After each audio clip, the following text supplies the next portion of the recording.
एकछिन अघि मम्मीसँग फोनमा बोल्दा मम्मीलाई भनेकी थिएँ जे मम्मी मलाई कस्तो कमजोरी लाग्दैछ भन्दै र फोन राखिसक्दा नसक्दै डेडी आइपुगिसक्नु भएको छ हातमा झोला लिएर।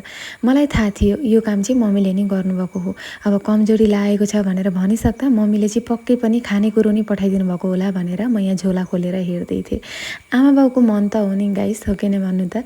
यहाँ चाहिँ मम्मीले जारभरि एक जार जस्तै दुध पठाइदिनु भएको रहेछ। हेर्नु न, दुध पुरा खानु, खाइ नसकेको दही बनाउनु भन्दै भनिराख्नु भएको थियो। त्यसको पछि मैले मम्मीलाई भनेकी थिएँ मलाई आमको थेबे पनि कस्तो खान मन लागेको छ भन्दै, त्यो आम पनि झारेर पठाइदिनु भएछ।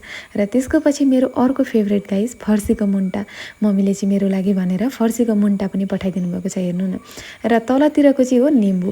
र यस्तो कोइन्सिडेन्स भयो नभन्नु न, म चाहिँ छेउमा दिदीहरूको घरमा निम्बु माग्न जान्छु अब भनेर सोचिराखेकी थिएँ, तर घरबाटै माइतबाटै आइपुगिसकेको छ निम्बु चाहिँ। भात नखाएर पनि कमजोरी भएकी होस् कि भन्दै भातसँग यो खानु अनि भात रुच्छ भन्दै मेरो लागि चाहिँ मम्मीले आमको अचार पनि पठाइदिइसक्नु भएको छ।